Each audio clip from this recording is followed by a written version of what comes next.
can talk to Shani anytime. It doesn't matter day or night. Shani, giving you light and love.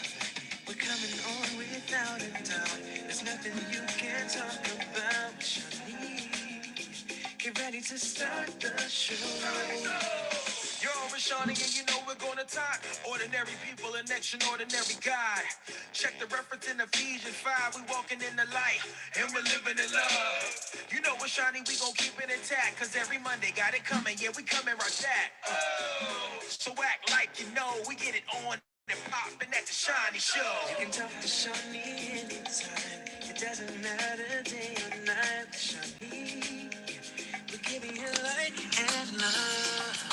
We're coming on without a doubt. There's nothing you can talk about with Shani.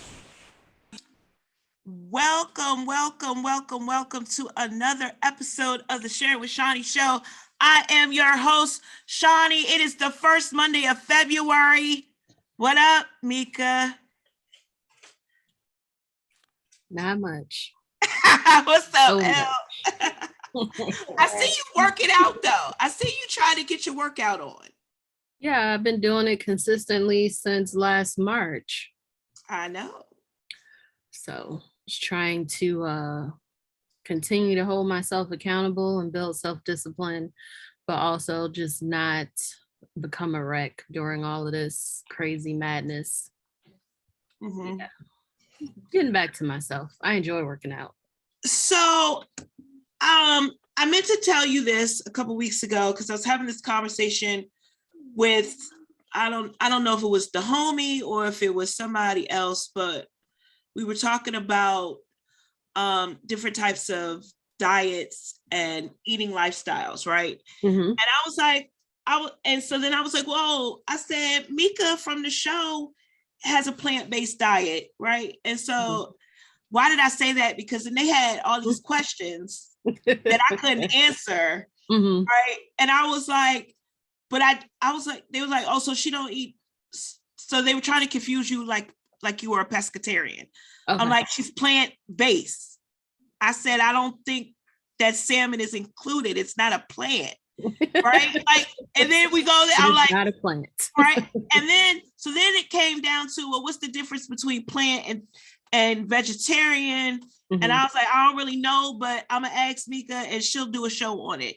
So, so like one of these Mondays when we don't have a guest, yeah, like you need to be the guest and like really talk about what a plant-based diet is, sure, what the benefits are, how do you get your supplements, like because they.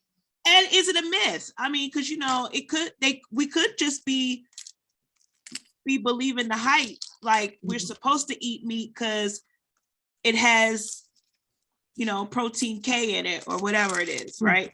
But where do you get that or vitamin K? I said protein K. You see, you did. You see how much I read? I thought you were trying to be funny. We could go with that. Okay. But you know what I'm saying? Because maybe I did. It's always I feel like this. This is what I feel like. If you're a plant-based eater, that means you did some serious research and you know what plants you need to eat or what foods you need to eat that will give you the same. It's really simple. It really is. Will give you the same equivalent of daily nutritional value. I will say this is what I said, and if I'm wrong, they're going to tell me that I'm wrong anyway, so I don't need them to let me know that I'm wrong. But I also said in this, it wasn't a debate, so I'm going to stop using that word. I'm like, well, it's anything, you eat anything with a root. Yes, is that a factual statement? Not anything with a root. Well, but yeah, it has to have a root on it. You're making it too complicated. I'm making it too complicated? Complicated. Okay. And then why I also put my foot in my mouth because I was like, I had lunch with Mika pre-pandemic. And she ate. She ate a lot. It I was ate food. What Yeah. did she eat, Shani? I don't know. Food. It was food. I had what did I have? I had grits You with did have grits. tomatoes and peppers, right? And I had did. a salad and something else was on the side. They sauteed something on the side. I don't Yeah, know. they did. But yeah, You we eat Grandma, food. forgot about the grits though. Yes. Okay. I want a bowl of creamy grits right now. I was thinking about that. Now I would put some shrimp on it, but you know. Yeah.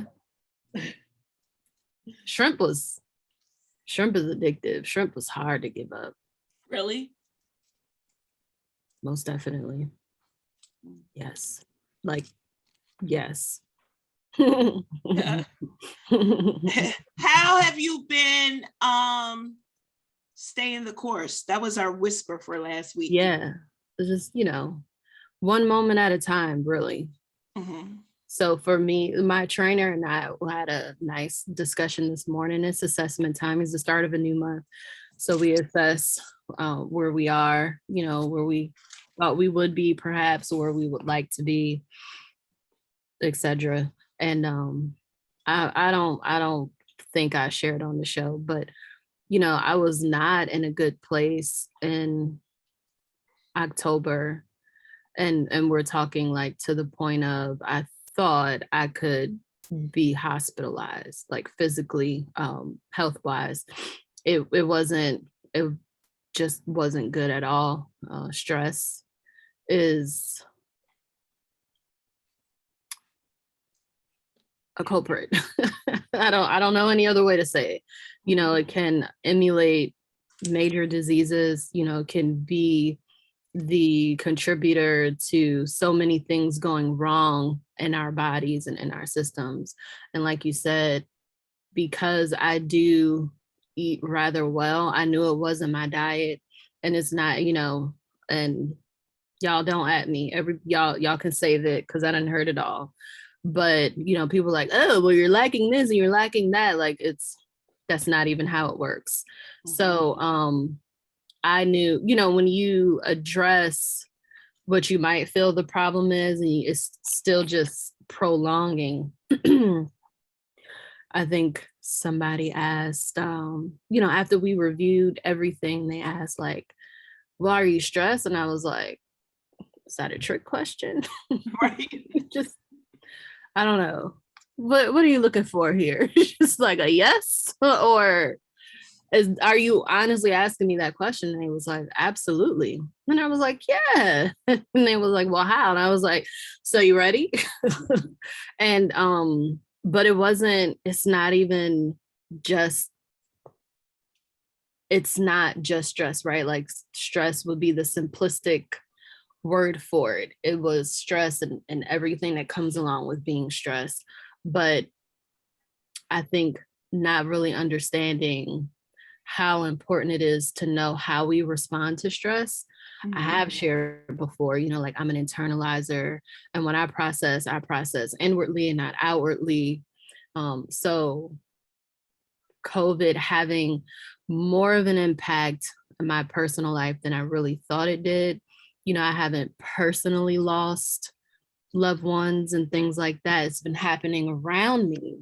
Right. But the effects are way longer than people dying, because I am an empath. Just hearing stories of hurt, grief, loss, all that stuff, and how people were being negatively affected while being a therapist, helping people and not tending to my own mental well-being. That's really, where it all just started to go wrong. I didn't feel like I was being affected. I didn't feel like, oh, I need to talk to somebody about this. I felt fine, but I wasn't.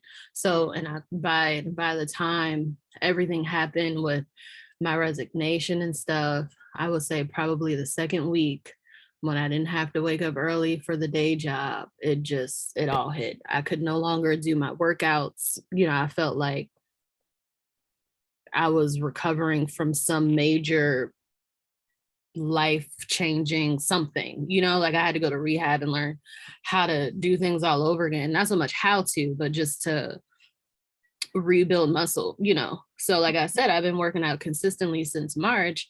And when I started working out and we added some weights, it was just like, I physically could not do it. And I couldn't get through my workout. So my body was just like, this ain't it. Right. It's not it at all. You've been ignoring me for a long time. So I'm just gonna do what I do because I'm good at shutting down.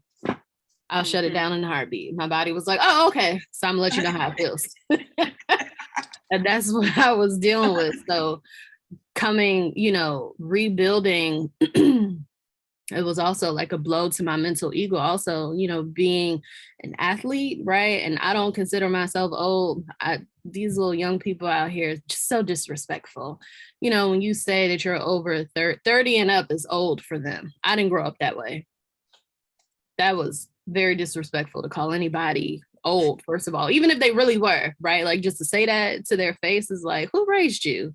Right. But I had, it was a young person. It was like, she asked me how old I was. And she was like, oh, you don't look that old. I was like, go find your mother. Just go find her. And so I just, I don't want a life of pain. I want a good quality of life. That's just it. It's not about how I look at my clothes. That's the added bonus. But for me, really, it was to make sure I had a good quality of life without aches and pains and not having to be reactive, being proactive. I've been healthy my entire life. I've never had any major illnesses or anything. So to experience something on that level was a wake-up call. I'm glad I went through it. Am going through it because I'm not all clear yet, but the working out is it serves several purposes. So just consistency, what I have shared on the show, is not my strong suit at all. So I'm proud of myself for pushing through things even when I don't feel like it, because as much as I enjoy working out, I don't enjoy waking up early. Right. And I work out in the morning. I work out at 9 a.m. 4 days a week. I was going to say like something like 7. No, I work out at 9 a.m. Well, I have to get up at 7 so that I can be able to work out at 9. Okay. And yeah, and I know that's not early. It's somebody over here like, I go to gym at 5. Good for you. Good for you that you go to the gym at 5. That's not my life. It's not what I do. It's not what I signed up for. So 9 a.m. Yeah, my trainer was trying to get me in there early. I was like, 9 is about the earliest that I can do, for real. Otherwise, I'm just mad. I'm mad. I mean, like you're motivating me. I started walking. We have to. We have to take care of our health. Like we have to. I started walking before it got cold. Mm-hmm. It was like 4 days a week with a colleague that doesn't live too far, and we would walk. And I was definitely seeing a difference in that. And it wasn't even that long. Like, and it was funny because I had said, I need to walk more. I had said it out loud. And when, once you do that, then God starts moving. Because then I get this call. It was a text message. I get a text message. And Nancy's like, oh, I started walking in the park near your house. And I was just wondering if you ever wanted to meet up and walk together. Yeah. I had no reason to say no. Right. And I was like, it's a wonderful friend. You're not that busy. That's the other thing, right? We're not. You're not that busy to get out and walk. And even if you are, what's more important? Right. So go ahead. I was gonna say, because I live on it. Well, I don't know if you knew this, but I live on the 3rd floor. It's 28 steps. So I thought that, if I do that every day, that's how many times a day? Child, sometimes I don't go outside, so I can't even use that as an excuse. And pandemic made it even worse. Right? Like pandemic, I was like, whoa, pause. I haven't been outside in 3 days.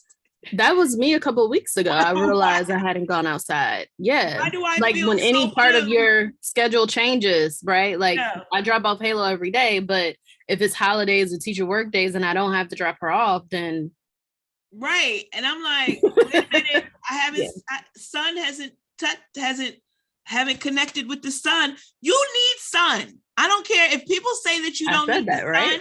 You need the sun even in the wintertime. Right? I mean, it changes your mood. It helps with seasonal depression. Vitamin D. So many things that the sun does. But and it's also it's one of those things, you know, Elle, you can chime in on what you do too. But it's an anecdote to seasonal depression, but it's one of those like not a catch-22, but I don't know. Y'all figure it out when I say what I'm gonna say. It's when we have seasonal depression because people stay in more. Yes. Right. But if you got out more, you wouldn't experience the seasonal depression. Right. So in the summer, and the way vitamin D works, it's created up under your skin. Okay. So the sun making connection with your skin makes your body create the vitamin D, which is not just a vitamin, ladies and gentlemen. It is a hormone that is responsible for major functionings in our body systems. People don't understand. And for women, it's even more important.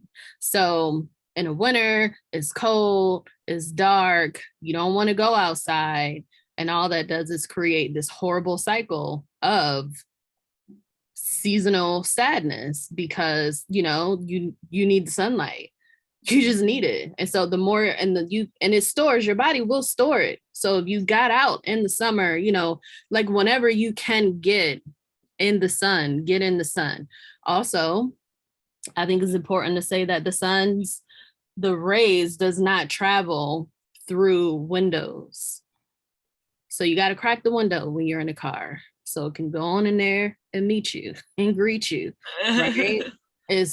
So the more skin you expose so the sun can get it, the better. So yeah, in the summertime, you know, make the most of it. And in the summer, I was definitely out every day for at least an hour a day because I was like, I'm not going to have this lack of energy the way that I had, you know, the last winter or whatever. I knew what the culprit was. So the discipline of going outside every day is important, even when it's cold. You know, I think the only time I don't really worry about it, like if it's raining, right? What am I do? But you know, if I did everything right before the rainy day, then I'm okay. And the rainy day is not a blow to how I'm feeling and what's happening. Exactly. So yeah, just moving outdoors, you know, letting the sun touch your skin is more important than we realize. Mm-hmm. Mm-hmm. So what's our wellness whisper for the week? Draw your line in the sand. Ooh. We take a lot of BS, don't we? Even from ourselves. Yeah. And see, you ever get tired of yourself? Like you ever get sick of yourself? You just be like, yes. Okay, so sometimes you gotta cut your own self out. Like, you know, like a Holy Ghost cuss out. Like, you know, like, you know, like, what did I tell you? Yeah. Like, are you kidding me right now, Tamika? Are you kidding me right now? I don't understand what's happening. That's how I talk to myself. I talk to myself that way. When I had a post when I was still on those dating apps, right? And I had a post. Mm-hmm. I had a post where like, how red you want the flag to be? This is true. This is true. I felt God was telling me this. Like, because I'm asking God for a sign. And God was like, how red do you need the flag to be? Because is it bright red? Is it Jesus blood red? Like, well, how red do you want it? Right? Right. Yeah. Is it first response red? I don't know. Like, we can talk ourselves into and out of so much. It's ridiculous. All because of, it's really selfishness. Like we want what we want. We want to be comfortable and stuff like that. Right. So we just, you know, we just set ourselves up. So yeah, draw your line in the sand is important. It's about boundaries. It really is about boundaries, but it's also about self-accountability. And I think that is very crucial for personal growth. If you don't set limits for things, and if you don't hold yourself accountable to those things, are you really progressing? Yeah. Like, what are we doing? What's the point? Mm-hmm. I know that I'm very mission focused. I'm very goal oriented, but even with small goals, I just said I want to have a good quality of life. That is a goal that I'm determined to make happen. Right. So if I'm scarfing down vegan cheesecake, then it's not helpful. Even though it is vegan, it's still calorie laden. You know what I'm saying? But it is good. Okay. I've tricked several people. Do you make it yourself? No, I didn't make it myself. Let me get Elle into the conversation, because I think this is a great segue for why I wanted her to come on. So I met Elle we're in February, so it was December. Mm-hmm.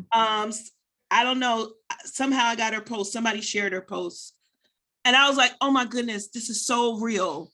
Like, so she was talking about like spiritual abuse in the church. Ooh. And I was like, I really need you to come on the show. I remember that.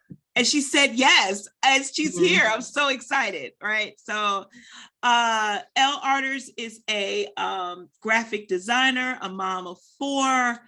Her on her website, she says she found herself thrust into a traumatic and painful season, and yet supernaturally experienced new levels of freedom, rest, healing, love, and power, as well as renewed hunger for the early seeds of creativity from childhood. Because I think when we lose that, we lose our creative spark. And so that resonated with me as well. But welcome to the show, Elle. How are you tonight? Good. Thank you. Thank you for having me. And I'm just soaking that in. That was like such good cheerleading and good conviction. And yeah. Tomorrow morning and work out. But, yes, absolutely. And drink all my water and all those things. Yes, because Mika's always telling me I need to drink more water and less coffee, but yeah. She said I don't need coffee. Just say no to coffee. Right. But tell us a little bit about yourself in your own words. Yeah. Well, I was gonna say I'm a graphic designer. That's how I pay the bills. But I kind of found myself unwittingly on a path of abuse education and victim advocacy online.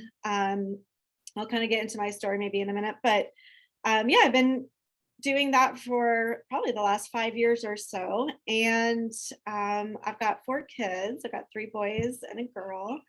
And I kind of figure out where I want to start here, but I guess I'll go back to you briefly touched on my bio on the website. But I grew up in a Christian home, grew up in the church and all of that. And I speak on there in 2011.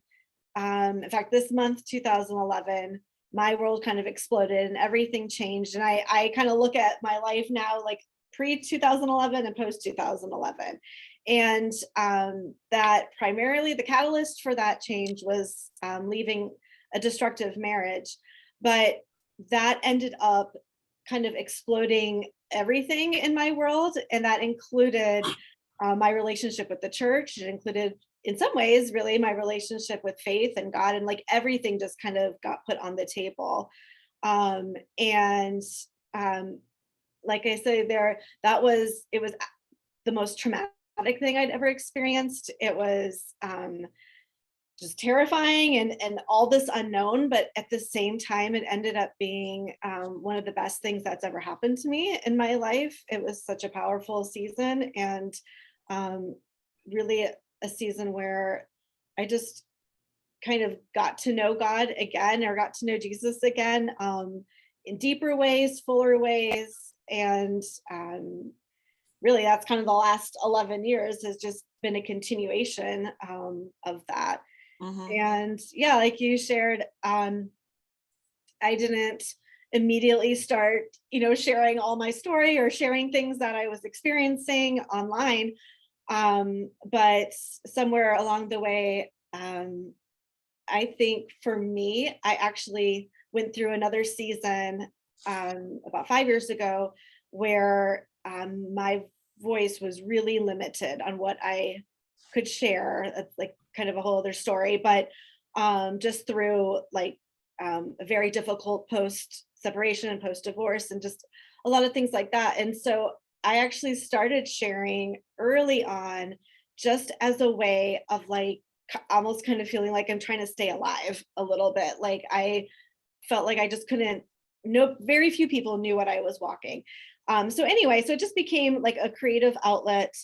And I started to discover, wow, I am very much not alone on this journey. There is a lot of women who are either, walking very destructive marriages, or they're walking just the very destructive or challenging path in separation or divorce, custody. And then a lot of times Christian women are also having these same experiences within their church. And so, yeah, so I just started really just kind of sharing what I was either experiencing myself or I was hearing from woman after woman after woman, and realizing there's so many similarities. And I think that's why sometimes when I write stuff, yeah, it's amazing to see how many women are like, yeah, me too. It's like just the same story over and over. And so just trying to raise awareness and create, like, there's just this amazing survivor online community, and figuring out how do we go forward is like, can we make changes in the church, and what does that look like, and what does that not look like? So yeah, Absolutely. I wasn't following the chats, but I just want to mention, so Brittany, before I get into my question, Brittany was like, I've been watching, she's talking to you, Mika. Brittany Jackson, I've been watching your journey and inspired by it. I don't either. That consistency is tough. She said, hi. Brian says, hi. Drawing a line in the sand. Brittany says, Miss Elle over there looking like J-Lo. She had to do a double take. that's it. Love it. But it's one of the things we were talking about offline before the show started is how you break down like just in different scenarios, right? When you have a couple in the church and what the response has been to the husband or to the male, and what the response is to the woman. And oftentimes it is met with such, I don't even know the word for it. We could call it patriarchy, we could call it sexism, all of the above, but it's just a difference. And I think the one that you recently talked about was like the husband's addiction to porn. And the church leader response to him versus the church leader response to the women. And I'm like, and why do you think that is? I know that's a very loaded question, but I don't even know how to even start the dialogue. So, and that's a question for both of y'all. I don't know, do you get that? Have you seen that in your work, Mika? I know you work with everybody? Like, what's your demographic with counseling? Yeah, I have men, women, children. Okay, so you can speak to this as well. Like, why do we do this? Why does the church do this? Elle, I'll let you start. Yeah, I mean, it's definitely a loaded question. But I think, yeah, I mean, there's definitely systemic issues. So there's since the dawn of time, just about, I feel like there's, a kind of misogynistic spirit, and we created different systems and cultural systems that sweeping answers here, but like generally, support men's interests. Generally speaking, they've been given different privilege, they've been given different, and then I think in the church, and I'll walk this a little carefully, but I think sometimes when we have theology that communicates, there's different power roles, or there's different purposes between men and women, that can go sideways very quickly. And so then we've immediately set up these really different expectations and different rules between men and women. I mean, that's really simplistic, but that's kind of at the heart of it. And then once we've done that, then again, relationships go sideways, expectations go sideways, and we see that manifesting, all over the place in church and marriages and families and so forth. So yeah, I think that's really at the heart of kind of coming back to, maybe going all the way back to the garden, like what was God doing? Like at least just saying, hey, this is a conversation worth having, and like maybe I need to explore these chapters again and see, is there anything more that was going on that I haven't been taught, or I want to dig in deeper. So yeah, kind of where I start. I think it's so important that we form our own relationship with the Creator, because when you refer to other people, I do feel like it always comes with not always, it can come with through their lens, right? It's like their interpretation of the scripture. And it can be really what's interesting, if you get a room full of people and you just hear how different the same scripture is for all of them, right? One person is like, oh, that's not what I got out of that. I got this, I got that. So having your own personal relationship with the Creator is really important, because, it's direct, right? Straight. There's no middleman there. It's from Him to you. And I think that's really powerful. It also helps me to manage sexism a lot better. It exists, right? It's there, and it's so hardwired into our culture and systems and processes, just like everywhere, that I think the effects of it, oh my goodness, is just, it's a lot. And a lot of us have become reactive because of it. Like you find yourself feeling just really enraged because of it. So I don't know why it exists, and I don't really care to know why it exists. Mm-hmm. I just really focus on how to empower myself against it, because it's really ugly and completely unnecessary. So in my personal experience, I have found people that truly understand, the love of Christ, then we don't have those issues, right? The compassion towards women is extremely evident, right? The acknowledgement, the valuing of the woman for them. And I'm not talking about romantically. So just being able to understand and appreciate what a woman brings to your personal life and to the world in general. I have found people that are truly studying the word, like they get it. Mm-hmm. So I try not to get mad or angry, right? It's a distraction. It definitely we're just gonna educate. that's what we're doing. That's what we're doing by having the conversation. I do want to talk about, like, for those that are survivors of, like, whether it's domestic abuse in the church or whether it's spiritual abuse, how do you, like, what are you teaching? I don't want to call them clients, but the people that you encounter, Elle, like, what is like the first step toward a healing, to healing? Because I think oftentimes people, when they are abused by the church, they leave the church. It's so awful. Yeah. Like, that makes my heart hurt. Because it's supposed to be a safe space. Yeah.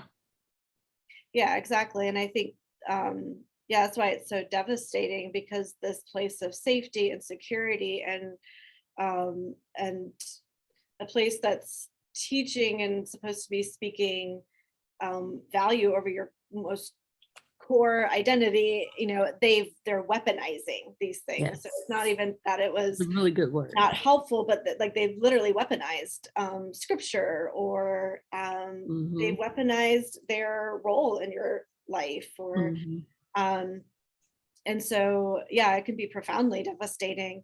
I think I don't know if this is the ultimate answer here, but I think one of the best first steps that I try to do when I talk to any woman who's either trying to leave any type of destructive relationship, or who has left, I think it's really just listening and validating them, and doing so in a way that keeps validating their own self-power and their voice. Because I think sometimes the temptation is, when you hear something, you want to come in and you genuinely might have the right answer, the right best steps for them to take. You want to, like, fix their situation or give them guidance, or anything like that. But the person who is a survivor has had their autonomy, has had their self-agency, their voice limited. And so that's like their first step. They need to be able to reconnect with who they are, their personal boundaries, and their voice, and figuring out, how do I recognize it and what do I do about it? So anytime you can just kind of keep coming alongside of that and speaking that worth over them, speaking life over them, and kind of giving them opportunities to make decisions, even whether they make a good one, or a good decision or bad decision. But the more opportunities they have for that, and you just keep validating that, I think that's some of the very first steps. And then that will grow, and that will continue to get, like what Mika said. I mean, that's just empowering yourself, and that's ultimately the best step of action. So yeah, I love that, because what I hear you saying is, like, agency is so important. Having agency over, because you've been in this situation, abuse, you've lost your power, right? Like that. Yeah. And you've lost your voice, and you lost your power. So to regain that, and to be able to say, no, I don't want that anymore. Okay, so full disclosure, and Mika, I think, is gonna laugh at me, but I still watch soap operas, right? So I've been watching General Hospital since I was 12. Probably should have been watching it when I was 12, but it is what it is, right? Got me through undergrad. It's just something that I do. So, and so there was this, like, a year and a half ago, I always gotta have a pop culture reference.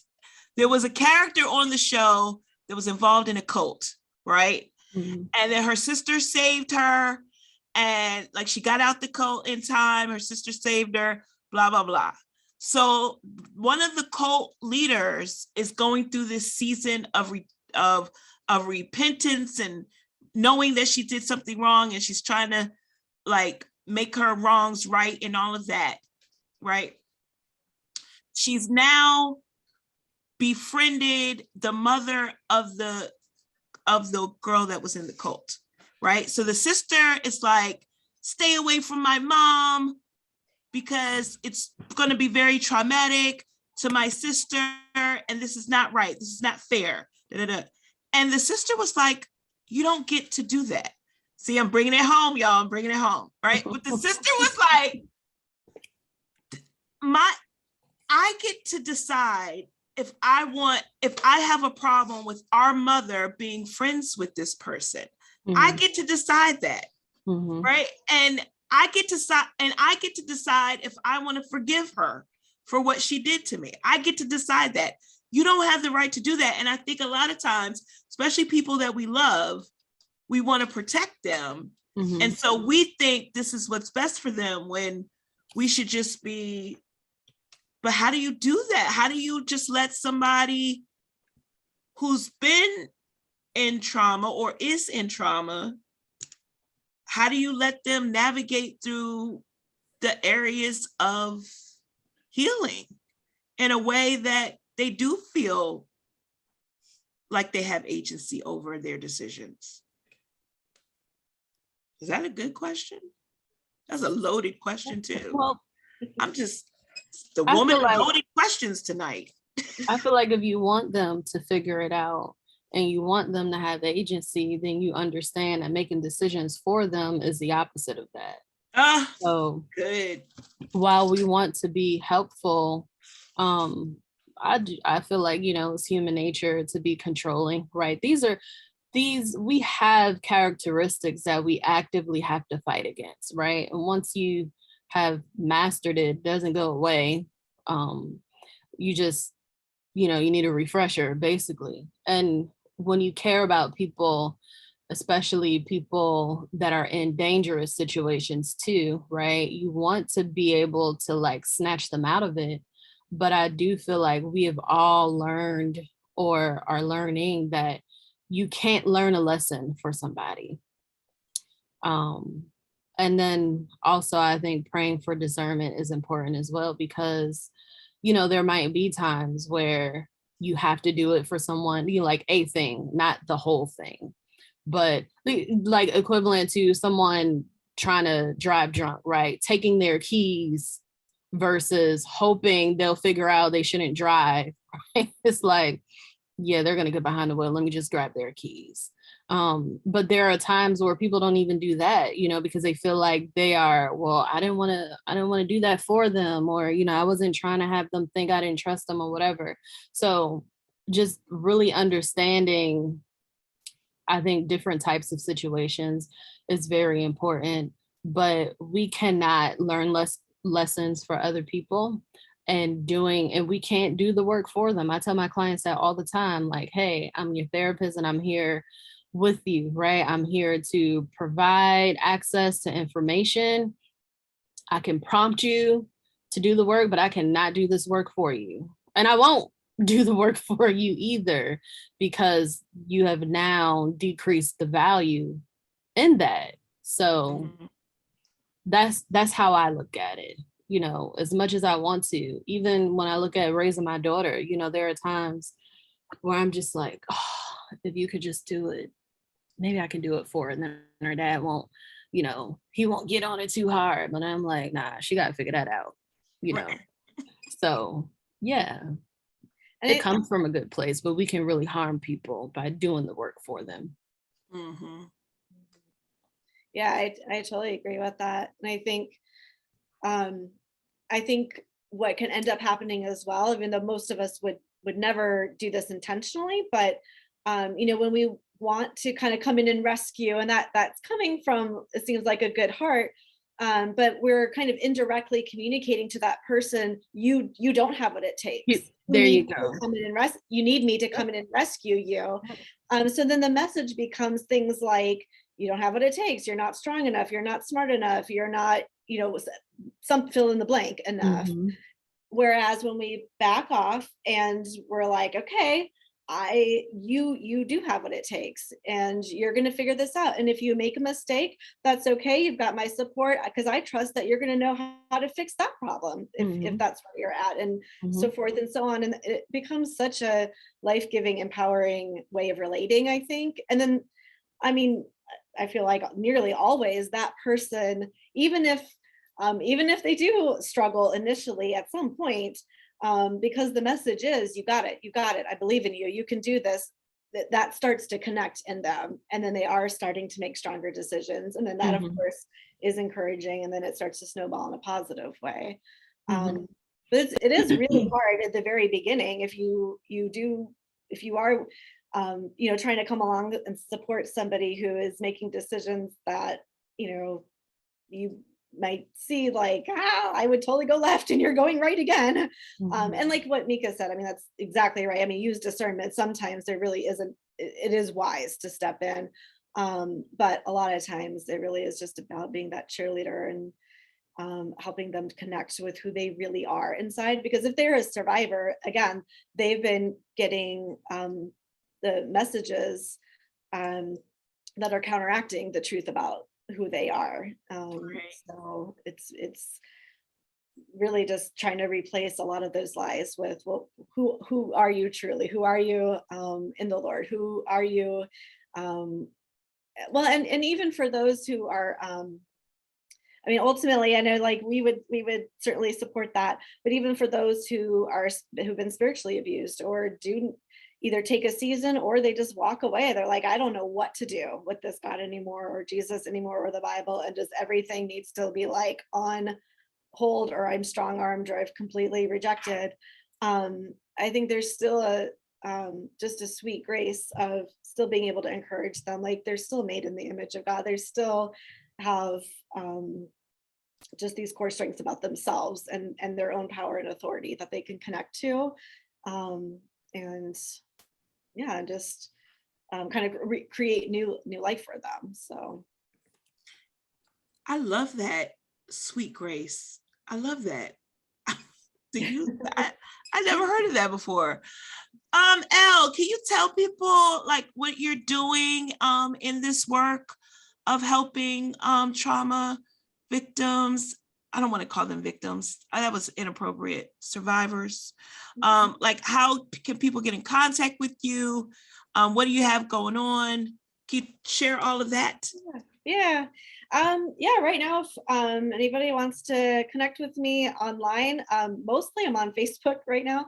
So you can find me Elle Arters. That's my personal page, or you can find me at Elle Creative on Facebook and Instagram. That's where usually I post all like abuse related info.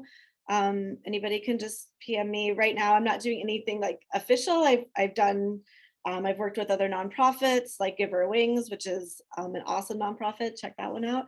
Say it again. I'm sorry? Say the name again. Give Her Wings. Give Her Wings. Okay. Yeah, it's a nonprofit that helps women and their children who are coming out of abusive relationships.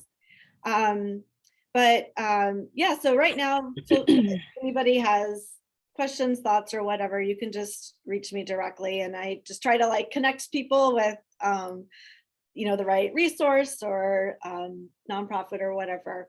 And then I also started last year a group on Facebook called the Judges for Women, which was kind of created like a little tongue-in-cheek in response to like the Proverbs 31 and Titus 2 women. And obviously I don't have anything against Proverbs 31 or Titus 2, but kind of in the greater story or dialogue, I guess, that was happening online. So many of us had only been told that the only way to express your biblical femininity would be seen through like a Proverbs 31 woman or the Titus 2 woman, and just started feeling like I think there's more than one or two ways to express biblical womanhood. And nobody talks about Jael in Judges 4, for example, who she's best known for kind of slamming a tent peg through the enemy's skull, and like, whoa, like that's a dramatic story. But we started doing a study on it last year and really dug in there and was like, oh, this is amazing biblical woman. And the kind of courage and tenacity and passion for goodness over evil, and her passion even for her home and her family. And so Judges 4 just became a private group where we are exploring all the stories of women in the Bible, and just trying to kind of ask a safe space to ask lots of questions about the Bible, about women, about women's roles. How does God feel about women that maybe we don't always hear in church or from the pulpit? So if anybody's interested, find yes, there. Yeah, totally interested. Mika, Elle should have been on here when we were talking about gender roles. Yeah. I had to not laugh out loud when you just mentioned Proverbs 31, because I was kind of in a space last year where I was like, if one more person says be a Proverbs 31 woman, I'm a scream. Because I do feel like that is a scripture that's weaponized. And it was the response to so many different types of questions. I remember just asking, did you even hear what I asked you? Because that can't be your answer, but it's the easy answer for some people. But yeah, I like what you're doing. I think that's interesting. Yes. And if anything, me being bothered in that way actually did push me into researching more women in the Bible and being, really happy that I did. So I love it. Oh, I need to do some more research, because, child, I know that, first of all, you had me at, she took the 10 fork. That's right. Yeah. But I'm like, oh, I want to know more about her. Like, I'm like, what made her do this? So I'm all in. And yeah, I don't know about the problem. I mean, look, everybody has a role to play, but I'm not getting up. I'm not going to be the only one getting up doing all that work. Like that woman, the Proverbs 31 woman makes them feel like they're supposed to be superhuman. All that stuff she was doing, and all of it, and keeping herself up and all of that stuff. Like, what? Yeah, exactly. It was a lot. Yeah, and so that's because you're laughing. Space where I gotta go back and read that. That's gonna be funny. I didn't mean to cut you off, Elle. Well, he was working too, though. He was, but then the kids was blessed, and everybody was blessed because she got up all at the crack of dawn. Because you don't even like getting up to go work out at 9. How you? That's what I'm saying. It's just it. Yeah. That's why I'm laughing. I'm laughing because I can relate. And just you saying that, I felt seen in a good way. I was like, somebody understand. And I gotta go back and read what Titus 2 is expecting. I wrote it down. Back and be like, I'll be like, what they talking about in Titus? I am familiar with Judges 4. I think that actually came up in one of my Sunday school lessons. So I remember that one. And I remember when we read it, I'm a little biased when we started talking about women in the Bible, right? Like the powerful women in the Bible. So those Sunday school lessons are met with a lot more vigor. So I remember that one. And I think I have like 5 girls and 1 boy in my Sunday school class. So it's like, this is for you, young ladies. Yeah. You matter. Yeah. There's if you think we are not so far from a lot of these prejudices, did I say that right?